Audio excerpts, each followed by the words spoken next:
Hello, everyone, and a very warm welcome to China, the agentic commerce podcast exploring how brands are building in an AI world. A few months ago, Indian Prime Minister Mr. Modi put on a pair of AI powered smart glasses built in India at the Indian AI Summit.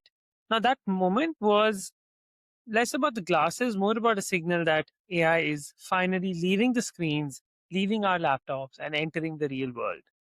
But most AI today is mostly built for people who sit at desks, who do some kind of digital work. But 80% of the world's workforce does not sit at a desk. They're out and about. They're fixing your air conditioner, servicing your car, picking your orders, and most of the times they're relying on manuals, on memory, and maybe on senior management.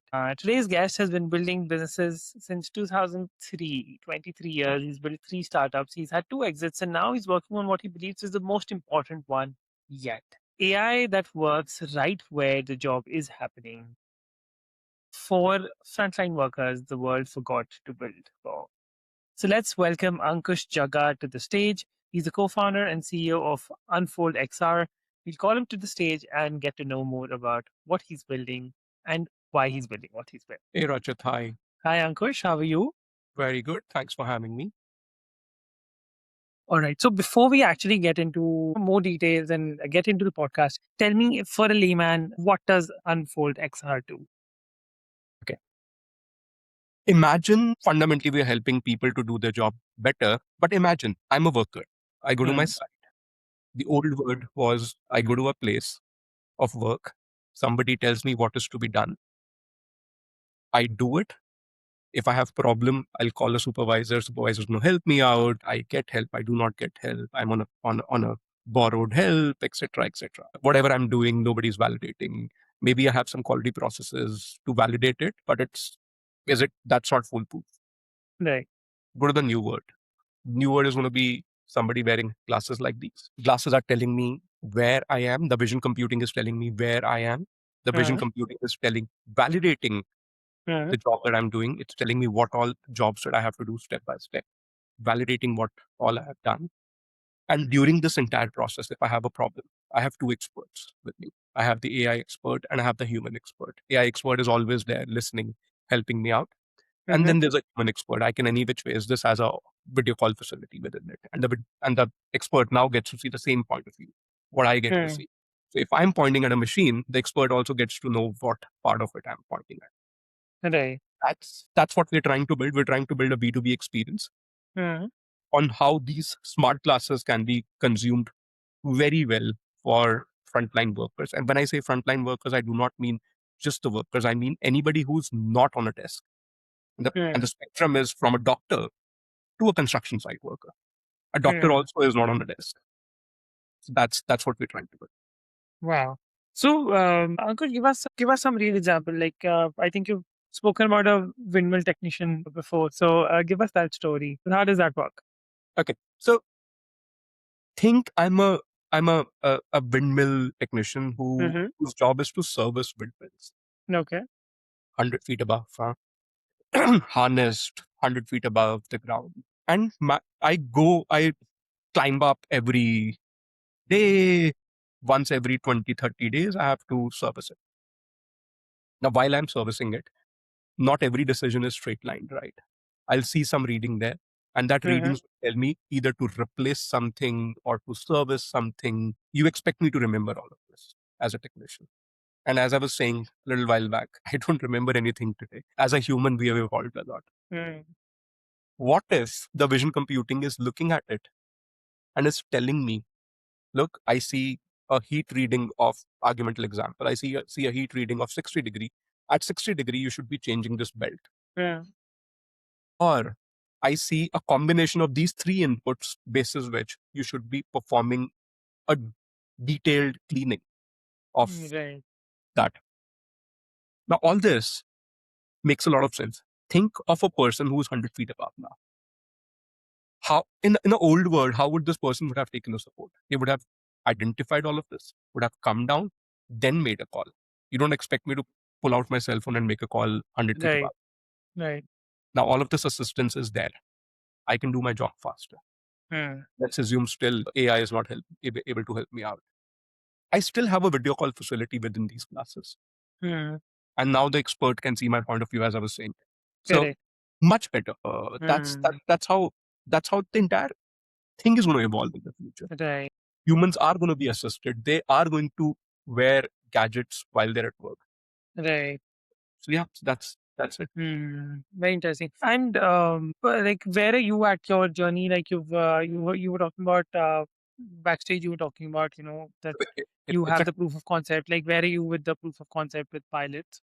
yeah. So it's a very interesting journey. We want to solve it the way we have Uh, picked. First of all, let me answer your question.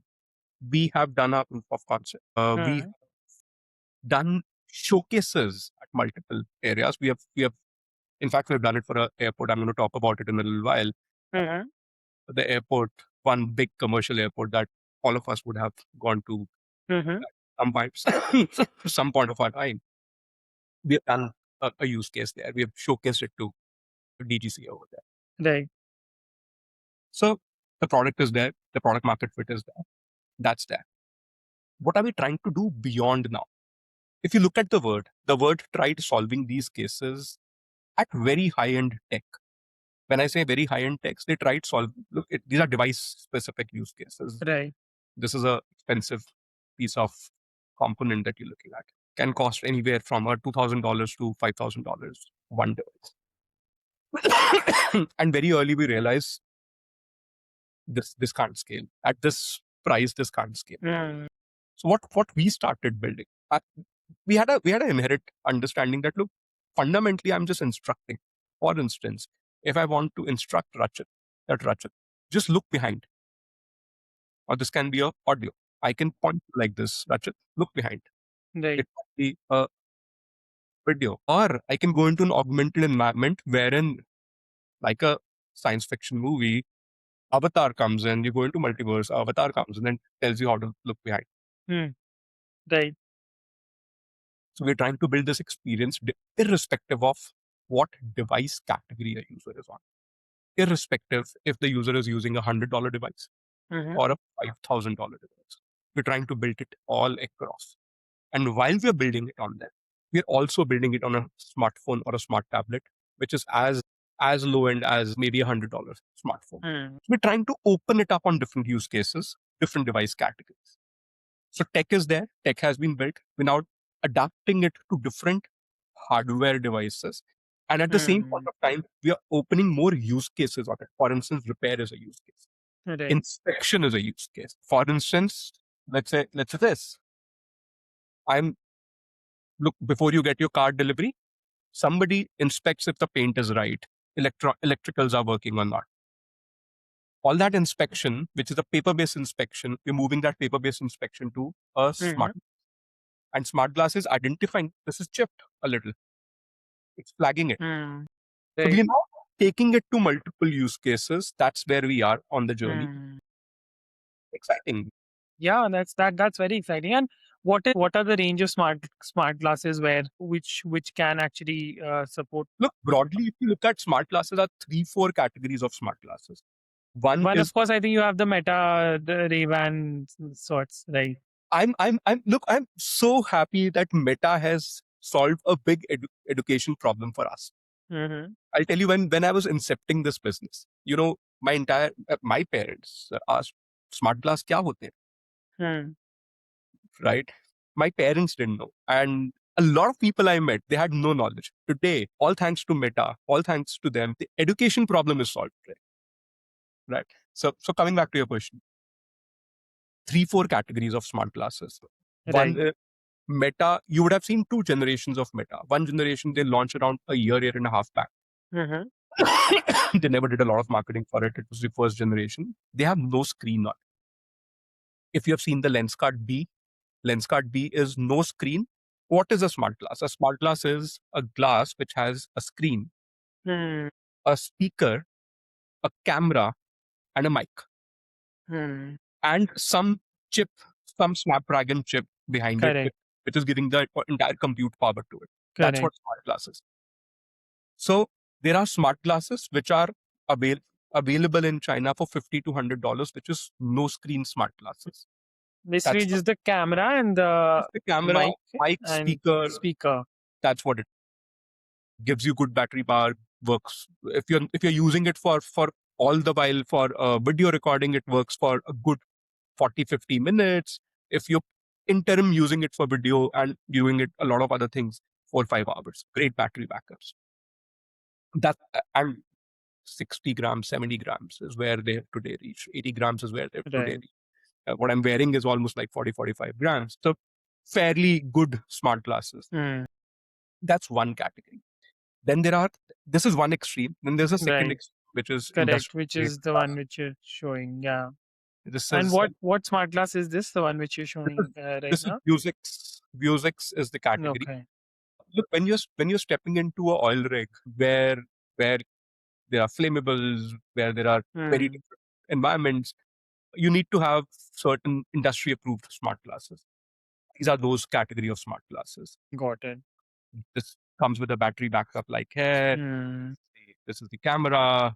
You have Right. you have a screen over here. Mm. Industrial grade, entire industrial grade. Nothing happens to it, even in rain, bad temperatures. It has infrared inside it, which means it can identify heat, etc. Heat. Right. That's one extreme. Then Mm. in between, these are two extremes. In Right. between, there are glasses which can do different things. If you have gone to if you've gone to 6D movies, 3D movies, Mm-hmm. 3D movies, you sit and you enjoy the experience. 6D movies, it's like the Right. The chair is moving and there is there's wind on your face and all of that. those two technologies are also there in smart glasses, 3D and 6D. 6 degree of freedom or 3 degree of freedom. That's how these four categories of smart glasses are there in the market, widely available. Right. And a lot is happening on it. You remember Google Glasses a few years back? Correct. Right. They launched and they scrapped the project because they were Right. ahead of time. They have relaunched it now. Apple is getting into smart glasses. The word, if they are to be believed, the tech giants of the world, if they are to be believed, they are saying smartphones are going to go off. We will have some device which is going to continuously tell us all the information that we see on our smartphone. Right.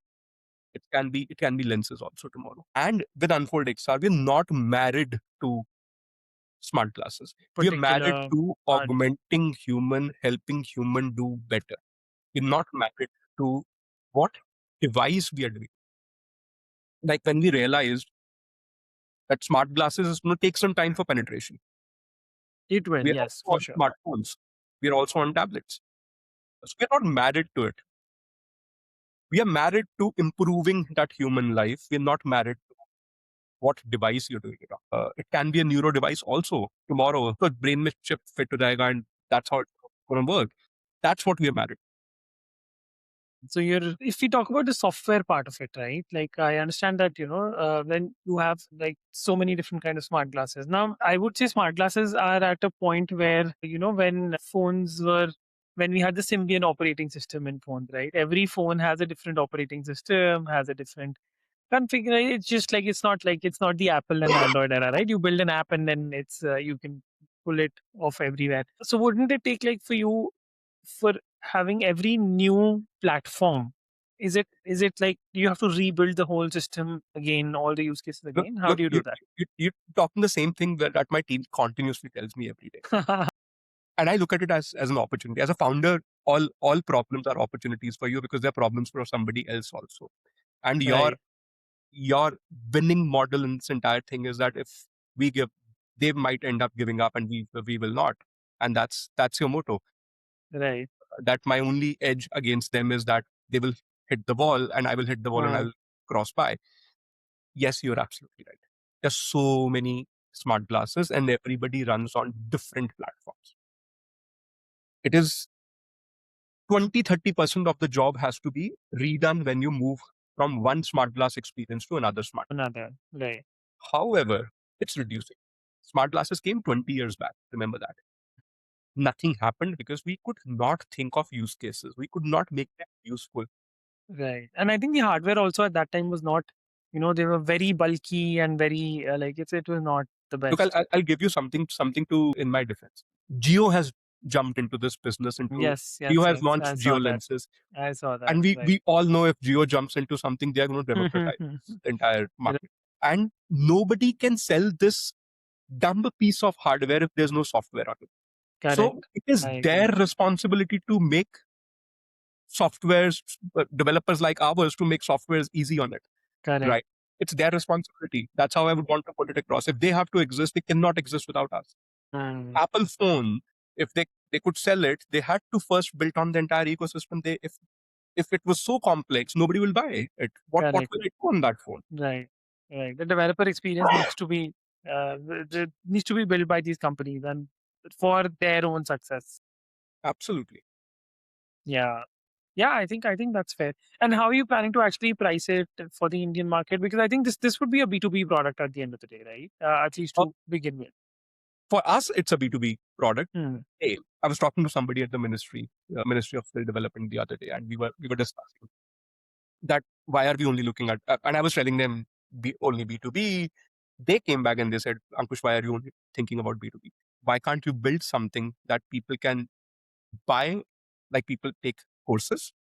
Why can't somebody take this as an assisted device to perform their job better? Okay, let me put it like this. Urban Clap. I'm not sure if you saw the AI Summit, Bombay AI Summit, where Urban Clap showcased how a geyser mechanic is going to learn how to fix your geyser when they come to your house. No, I did not see that. Amazing showcase. What did they do? They created an AI agent which now has context of which house, which geyser, which company, which make, what problem. Now you're getting instructions of how to help and solve that problem for that geyser, for Hmm. that executive who's at, for that technician who's visiting your house. We have taken it a step ahead. We are saying AI app in augmented environment, Hmm. coupled together. That's the experience that we're trying to build. Hmm. And look, somebody told me the other day, if you can make it useful, people will value it. Of That's course. Yes. that's the responsibility that we have. That's the responsibility the way I take it. We're trying to make Right. it full first. With respect to pricing, look, globally it is very expensive today, but we will figure it out. If it is useful, you will get the right customer set. If it is useful, you will get the right scale. And I think we will Right. figure it out in that journey. Today, my Hmm. problem is not the pricing, but to make it useful. Hmm. If we if we are making it useful, I think pricing is going to find its way on its own. Fair. Yeah. Fair. Fair. Yeah, I think that's a decent way to look at it. That first, let's focus on creating value. Then we figure out that how do we actually what price levels make sense for wherever for like Indian businesses. Look at India. India is going to give you a very different scale that what Word has given. There are so many big companies in the world. Nobody has attempted it in so many devices categories, on so many instruction modes. So many Right. device categories, so many instruction mode, voice only, augmented environment, Right. 3D, 6D. We are attempting it on so many different avenues.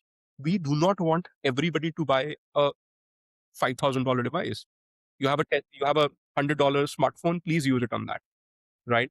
So we are opening up the window much higher. The spectrum is improving for everybody, and in that journey, I think if you look at the competition, nobody has even crossed 100,000 users. Our vision is a million plus Right. users.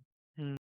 We have imagined it very differently because of this range that we have opened up. Hmm. And I think that will give us scale. And in that scale, it is going to bring price down, and it is going Down. to help us give the right Yeah. value price to the market. To the market. Yeah, yeah, that's a good strategy. Yes, you're right.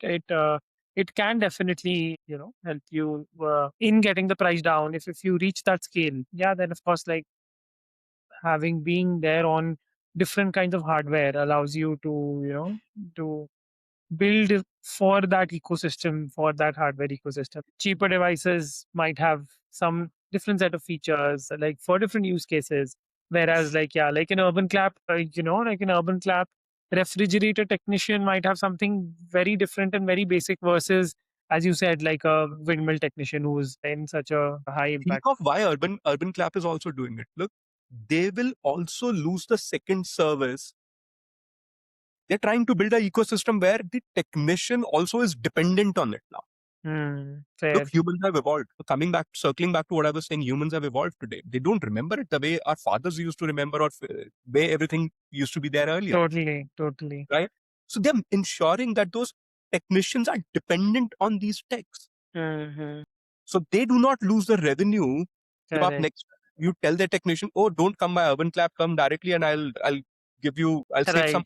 Right. You get some more. You get some Right? more, right? They're also ensuring and doing that. And all of this is riding on the thesis that humans have evolved. Fair. Makes sense. Makes a lot of sense. And yeah, what was the pilot that you did with an airport, which you were Airport, talking about in the beginning? I remember sleepless nights. Yeah, it's still going on while we speak. I've had sleepless nights. Imagine DGCA approvals. So how it typically functions is that Mm-hmm.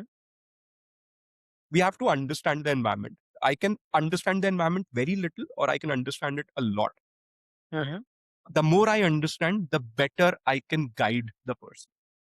For instance, assume you are a blind. I'm not saying it, just an Mm-hmm. example. Now your stick. Assume this is your stick. Stick is, the more you use your stick and you walk around, it is telling you where you can and where you cannot. Right. That's what vision computing does for you. The more we identify, the more we can tell the user where you are and what you can do there. Now think of the nightmare of doing video shoots and drone shoots at an airport. That's what we went through. Mm. Uh, some areas we got approvals, some areas we still Correct. don't have approvals, and they're right at their part. Mm. Data stays in India, a lot of complication, a lot of Right. it. But towards the end, what we were able to showcase, anytime you take a flight, you would have seen a ground staff on the flight with a paper and writing down certain things. A ground staff inside the craft, under the craft, writing Correct. down things, right? Correct. And they Ima- have the checklist which they're filling and all that. imagine Right. that paper going off. Imagine there's no paper. Mm. So we were training different types of grease. So if a grease leak happens, so one of the checklist step had is a grease leaking from the engine. Now, typically people will not do it. I'm assuming people will not do it, but let's say I still do not do it right, and I say, oh, I don't see any grease leaking. I put a tick mark on it. Now the vision, the camera is always on, and it's identifying. Oh, it can see there's a grease, and it can flag it for me. I can still override it, but it will flag it in the system, and it Flag will. it. Right. I'll be scared as a technician, as a ground. Mm. Right. It's helping me do my job better. Mm. I saw that problem. Now I'm asking it to take a picture. I press this button and I'm asking it to take a picture and file a report. Mm. Right? Right. You know what happens the moment a fault is reported? Automatically, our inventory, our skill system automatically identifies the next best technician available to do that Mm. problem. Interesting. Right? So we are from geofencing and from skill inventory systems. We try and understand. First, we are trying to understand what is the problem, Mm. try and understand who can solve it and who's available. Mm. And instantly, that person now gets a trigger that this is a problem I have to go and solve. On my way, I get notes of when was it serviced last? Ah, right. When was it serviced last? Now, I get all of that data on my app, which says it was serviced last in January. This was the problem. This part was replaced. This is all that you would have to do. These are the safety tools you should carry. Here are the replacement tools you should carry. Now, everything is assisted. It's a new habit. Rachit, look at it from a point of view. It's a completely new habit. Like COVID made us realize how Blinkits or Zomatos of the world have a use case. Zomato already had. Blinkit became a use case, real world use Right. case. QuickCom Right. became a real world use case. This is what we're doing here. It's a new habit. Mm. The word goes on without unfolding. They still do their job. We are saying, oh, instead of doing it like this, I'm giving you a convenient habit. Do it on this. So yeah, And of course, yeah, for critical, things, as you said, like for things like a pre-flight checklist sort of a thing becomes even from a safety point of view, it becomes very interesting because yeah, Absolutely. like then it's things become hard to miss if the I And then itself. now do it much faster. Obviously, there was a learning curve initially, but Correct. now we did got it on around 50 people. In fact, it's going on while we speak.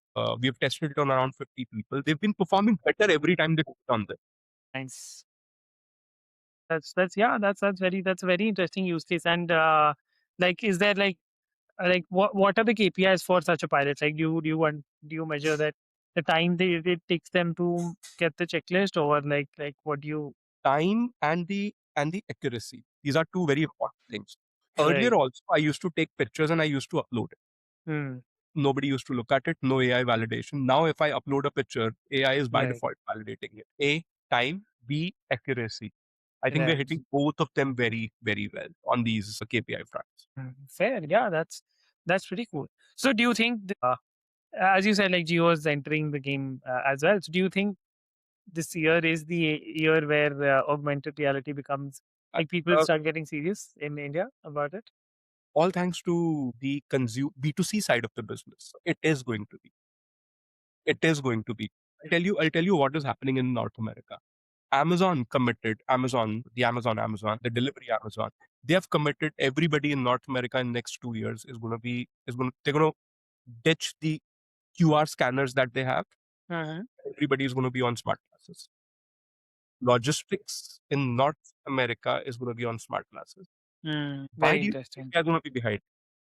When we Mm. have such a massive scale, when Correct. we 10 minutes quick delivery business, wherein if you go and tell Blinkit, look, how do they open up their dark stores? They see how many orders are going to come in. How can we still deliver it in 10 minutes in that area? That is what they look at. If Mm. time to delivery, if we can produce even 30 seconds out of it, they might end up building 5% less in their dark store. Mm. That saves them a lot, Right. right? So if North America is adopting it to it, I think our challenges are even more. We want to monitor things even more, right? We want assistance even more. In Correct. North And America, I think we've become very tech forward as a community, right? Like we're much more tech forward than any of our, okay, America still would be different because of the whole SF scene. But yeah, like for example, European counterparts, right? We're very, way more tech forward and they're ready to adapt and ready to adopt new technology. This is amazing, Ankush. This is very exciting, and I think there's definitely you can see that things are now slowly moving. You're right, like it's a they smart glasses launched, Google launched them decades ago, and it's now that the hardware and software is and of course with AI, it's at a stage where it can now become a very interesting business product, and also as you said the B2C side. And yeah, very interesting podcast. One last question for you for today: that what would be something that you would want to tell a first time founder that took you 23 years of experience to learn? mm, mm, okay. I think I think what I would want to tell them is patience, perseverance, and discipline. Discipline will or patience or perseverance. Look at your journey. I've been I was 19. I'm 42 now. So all this while, I think had I not had patience, I would not have been able to build anything. Not that I've built anything, but I would not have been able to continue like this always. See more failures, you will continuously fail. Just stick to what you do. Have patience, have faith, have belief. Persistently do that, and have the discipline. Look, you can't. A founder is a full time job. It's a myth when you say it's not a job. It is actually Yes. much more than a job. Have your discipline right. If you have your discipline right, you can't say kal kar lunga as a founder. Yeah. So if I think patience, perseverance, and discipline is Discipline. Yeah, I think yeah, those are very three golden words. And you're right, because as a founder, you don't have anyone telling you, okay, this is your deadline. You have to make the deadlines yourself. And once you become a founder, then you realize that 8 hours a day is actually part time. It's not full time. Full time is 24 hours a day. Anything Absolutely. less than 24 hours a day is part time.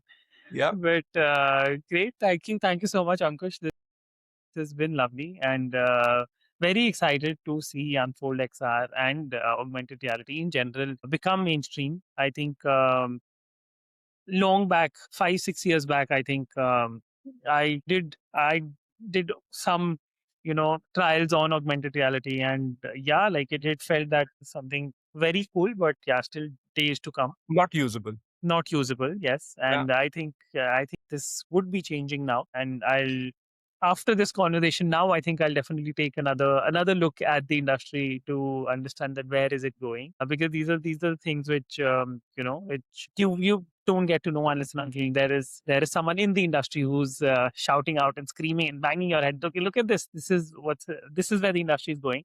This is amazing for our viewers. If you're running any frontline business, any field service operation, let's say building in quick commerce, please check out Unfold XR. They have some amazing use cases which they're doing. And if you enjoyed this episode, please subscribe on YouTube and share it with one person who needs to hear it. That was Ankush Jagga. He's the founder and CEO of Unfold XR. And I was Rachit Pagan, your host. Thank you for your time. Thank you, Ankush, for your time as well.